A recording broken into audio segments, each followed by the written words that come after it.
The UK on Tuesday announced that it will ban Huawei from its 5G telecom network, reversing a previous decision to allow the Chinese telegiant to play a limited role in building the country's next generation of telecom infrastructure. UK operators now have until 2027 to dismantle existing Huawei equipment from their 5G networks. Huawei says the UK government's decision will, quote, move Britain into the digital slow lane, and the company's future in the UK has become politicized. So, how much politics are at play behind the scenes, and what consequences will this move have on Huawei, the UK, and China-UK relations? I'm joined from London by phone by Mike BASTIN, Senior Lecturer at the University of Southampton, and from Beijing, Professor Zhang Fan, Associate Professor at Beijing Normal University. Welcome to both of you, gentlemen. First, let's look at UK government statement.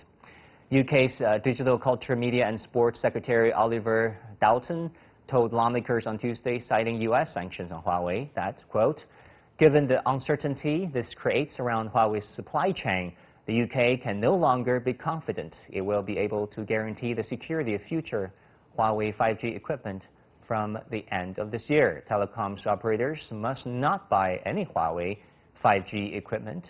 It is necessary and prudent to commit to a timetable for the removal of Huawei equipment from our 5G network by 2027. And here's Huawei's reaction. Quote, this disappointing decision is bad news for anyone in the UK with a mobile phone. It threatens to move Britain into the digital slow lane, pushes up bills, and deepen the digital divide. Regrettably, our future in the UK has become politicized. This is about US trade policy and not security. And of course, Beijing spoke too. Beijing's response, let's have a listen. It's not about a single company or industry, but it's about the UK politicizing a commercial and technical issue without regards to the cost. It's about Chinese investment coming under threat in the UK. It's about our confidence over whether the British market can continue to be open, fair, and free of bias. We are very concerned about this, and we remind all Chinese companies to pay close attention to the mounting political risks in conducting business in the UK. Well, Professor Zhang in Beijing, your thoughts on Boris Johnson's ban on Huawei from the country's 5G telecom network? Right. So I think the reason that's given is really not a reason at all. Counterparty risk, whether you buy something and then whether the company you buy from will be able to deliver that. That has never been a decision to be made by the government. There's always the telecom company, whoever is the buyer, they make that decision. And then there are financial instruments, there are contractual clauses that can be used to mitigate that risk. So that's really just an excuse. What this really is a political thing. It's because the backbench Tory MPs are trying to cash in on the nationalist feelings of seeing Hong Kong protesters flying colonial British flag, and just basically trying to say that we're doing something to benefit them in the next general election. Yeah. Right. Mike BASTIN in London, what do you think? I mean, why the reversal? Why banning Huawei from participating in the UK's 5G network?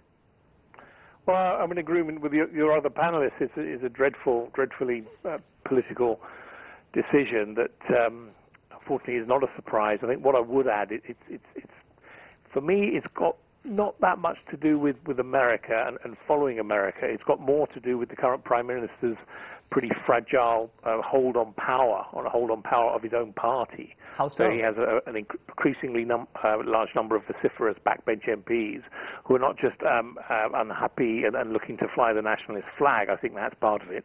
They're also unhappy with his premiership, particularly his handling or mishandling of the coronavirus. So I think he feels as though he's got to really kowtow to give them, assuage their concerns and hopefully shore his position up. So I think it's got everything to do with that. Huawei's response is quite right. It puts the UK into the slow lane, puts us back 2 or 3 years, and will probably increase costs. You mean, obviously, increasing costs for the consumers, and then do you agree that the consumers are the ones who are most susceptible to this decision, who tend to be hurt the most. Yeah, they will suffer, and you will not find a typical UK consumer, digital consumer, who has any reservations about Huawei whatsoever. In fact, they've established themselves as a very reputable brand, excellent service, the latest technology, and they're very, very competitive.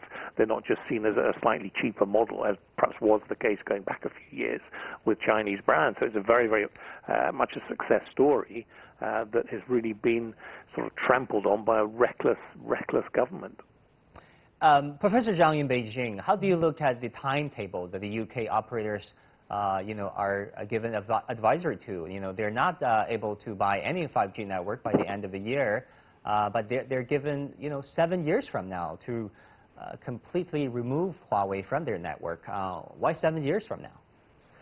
I guess that's when the warranty wears off. That's basically when people expect the current equipment will be phased out anyways, because the next generation 6G will probably come along.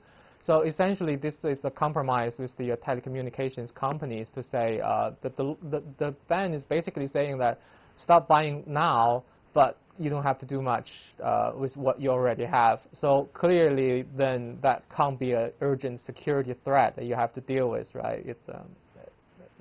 Yeah. So are you saying that the British consumers are still able to use, Huawei's 5G networks, if there were any? There's about in the next 7 years.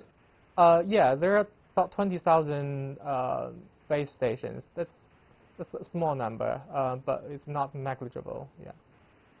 Mike, what do you think? I mean, do you think the removal of Huawei equipment from UK's 5G network is an irreversible path, like the UK government has said? Well, no, I don't think it's irreversible with the current government's, again, fragile predicament, and perhaps we have a stronger opposition now as well. So we'll see pretty much turmoil when we'll probably have a no-deal Brexit. And it could be that the British people, in dire economic circumstances, we're looking at the greatest recession, huge unemployment again.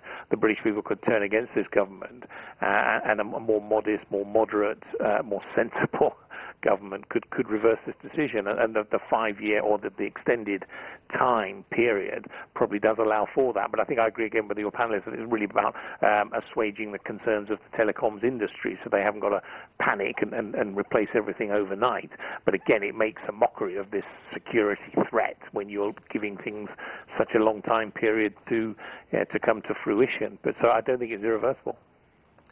We also noticed that this law is so far only targeting Huawei's 5G networks, although the fact of the matter is Huawei also has older versions like 2G, 3G, and 4G networks in place, and also it has its cell phone services and products. Why did not the UK government ban Huawei completely? Is that to me? Yeah, Mike, please go ahead.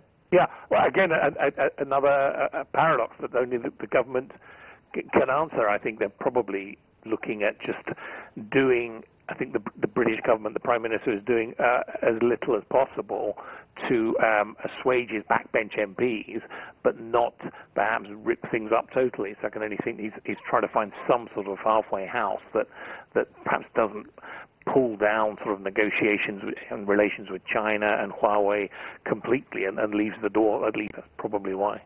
Professor Zhang, how do you look at this ban and its impact on the larger China-UK relations? Because it was hailed 5 years ago as, entering the golden era.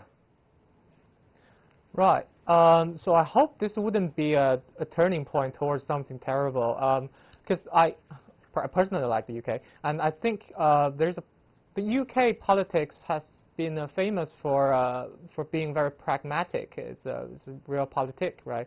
And I think a win-win sort of arrangement is possible with the UK. UK is actually, in my opinion, quite different from the US. So in the economic calculations of the UK, the optimization problem is to maximize the national wealth of the British people. So they don't really care whether other people are doing better. They're not jealous. It's slightly different, I think, in the US case, because the American exceptionalism, they want to be the shining house on the hill, so they optimize relative wealth So win-win is less of a favorable strategy for them, but it would be for between China and the UK. So I hope, and I'm hopeful that this wouldn't be a start of terrible things. Yeah. Well, Professor Zhang, how much do you think this British decision was due to the fact that London bowed to pressure from Washington, from Pompeo, from the White House? I think Pompeo would like to take credit for it because they're they're in a quagmire of basically a perfect storm of everything. They take whatever they can claim as a win, but I don't think there's too much in it in terms of the U.S. influence. Yeah, I just don't see the U.S. having too much to do with this whole thing at all, actually. Right. On the other hand, we heard from Beijing loud and clear that it will protect the rights and interests of its companies operating abroad. What exactly do you think the Chinese government can do at this point to help companies like Huawei? That's a real conundrum, isn't it? When somebody is attacking you, but they're doing it in a way that would hurt themselves in the long run, make self-inflicted damages. Do you reply in kind and actually just make a statement and then hurt yourself in the long run? I don't think that's the right strategy, actually. I don't think you should try to out-crazy the crazy. You shouldn't turn your domestic market into a hostile place for foreign investment. So instead of punishing companies from these countries, while the companies may have never done anything wrong, I would argue for perhaps preferential access for maybe companies from countries that treat Chinese companies more fairly might be an alternative. And also, in terms of protecting Chinese companies, individual companies, help them to secure their supply chains by investing in replacement technology will probably be the most immediate thing that needs to be done. Then, Mike, how do you think this ban on Huawei by London will impact China-UK relations going forward? Well, it's certainly not going to be a positive thing. Hopefully it won't be that negative and that we won't see a tit-for-tat sort of retaliatory measures that really sort of make things worse and worse. I suspect there will be negotiation. I think both governments really do want to work together, particularly with the UK and Brexit. They will need partners and partnerships outside the EU. So I think China is really very high up on that list.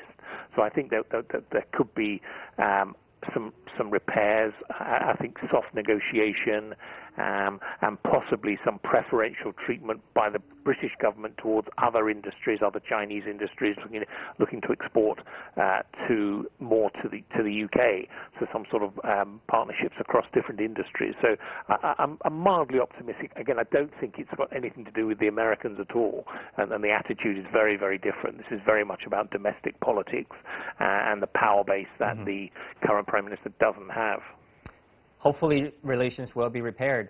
Let's not forget about the huge economic interest between the two countries and the fact that London was among the first Western countries to recognize PRC. Now, thanks to both of my guests, Mike BASTIN, Senior Lecturer at the University of Southampton, and Zhang Fan, Associate Professor at Beijing Normal University. And that will do it for this edition of The Point. As always, follow us on Facebook and Twitter. I'm Wang Guan.